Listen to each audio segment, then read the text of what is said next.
వైసీపీలో కీలక నేతగా వెలుగొందిన చంద్రగిరి మాజీ ఎమ్మెల్యే చెవిరెడ్డి భాస్కర్ రెడ్డి అధికారంలో ఉన్నంతకాలం తెగ దూకుడు ప్రదర్శించారు. అలాంటి ఫైర్ బ్రాండ్ కన్నీళ్లు పెట్టుకోవడం ఇప్పుడు హాట్ టాపిక్గా మారింది. తన స్వగ్రామం తుమ్మలగుంట ఆత్మీయ సభలో మీకు అన్ని చేశాను కానీ మీరు నా కొడుకును ఓడించారంటూ తన మనోవేదన వెళ్లగక్కిన సందర్భంలో ఆయన కళ్లు చెమర్చాయి. గత 11 నెలలుగా గ్రామస్తులలో ఎలాంటి సమావేశాలు పెట్టని ఆయన తాజాగా ఉన్నట్లుండి మీటింగ్ పెట్టారు. అసలు చెవిరెడ్డి ఎందుకంత అత్యవసరంగా ఆత్మీయ సమావేశం ఏర్పాటు చేశారనేదే చర్చనీయాంశంగా మారింది. ఉమ్మడి చిత్తూరు జిల్లాలోనే కాకుండా 2 తెలుగు రాష్ట్రాల్లో వైసీపీ కీలక నాయకుడు చంద్రగిరి మాజీ ఎమ్మెల్యే చెవిరెడ్డి భాస్కర్ రెడ్డి అంటే తెలియని వారు ఉండరు. జగన్ ప్రభుత్వంలో తుడా చైర్మన్గా వ్యవహరించిన ఆయన మంత్రి పదవి దక్కించుకోలేకపోయినప్పటికీ చాలామంది మంత్రులు కంటే ఎక్కువగా చెలాయించారు. జగన్కు అత్యంత సన్నిహితుడైన చెవిరెడ్డి ఏకంగా తాడేపల్లిలోని జగన్ ప్యాలెస్లో తిరుమల దేవాలయ సెట్ వేయించిన తన నాయకుడితో ఉగాది వేడుకలు నిర్వహించి చేసి తన విధేయత చాటుకుని విమర్శల పాలయ్యారు.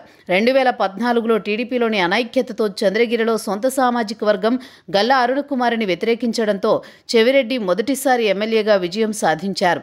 2019లో ఆయన భారీ మెజారిటీతో గెలవగలిగారు. ఎన్నికల తర్వాత శాసనసభ విప్తో పాటు తుడా చైర్మన్ పదవి కూడా ఆయనకే దక్కింది. తుడా పదవిని అడ్డం పెట్టుకుని చెవిరెడ్డి పెద్ద తతంగమే నడిపారు.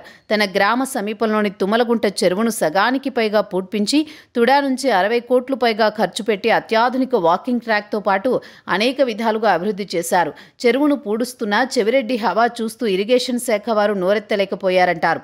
తుడా పరిధిలో ఇష్టారాజ్యంగా బెంచీల పేరుతో కోట్లాది రూపాయలు ఖర్చు పెట్టి ఆ బల్లలపై తన పేరు వేయించుకుని చెవిరెడ్డి చేసిన ప్రచార ఆర్భాటం ఇప్పటికీ ప్రజల నోళ్లలో నానుతూనే ఉంది.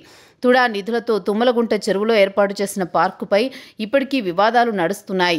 పూర్వం చెరువు ఎలా ఉందో అలా ఉంచాలని చాలామంది గ్రీన్ ట్రిబ్యునల్కు వెళ్లారు. ఇప్పటికే గ్రీన్ ట్రిబ్యునల్ ఆదేశాలతో అవిలాల చెరువును యథావిధిగా ఉంచడానికి టీటీడీ ఇరిగేషన్ శాఖ అందులో ఉన్న నిర్మాణాలను తొలగిస్తోంది.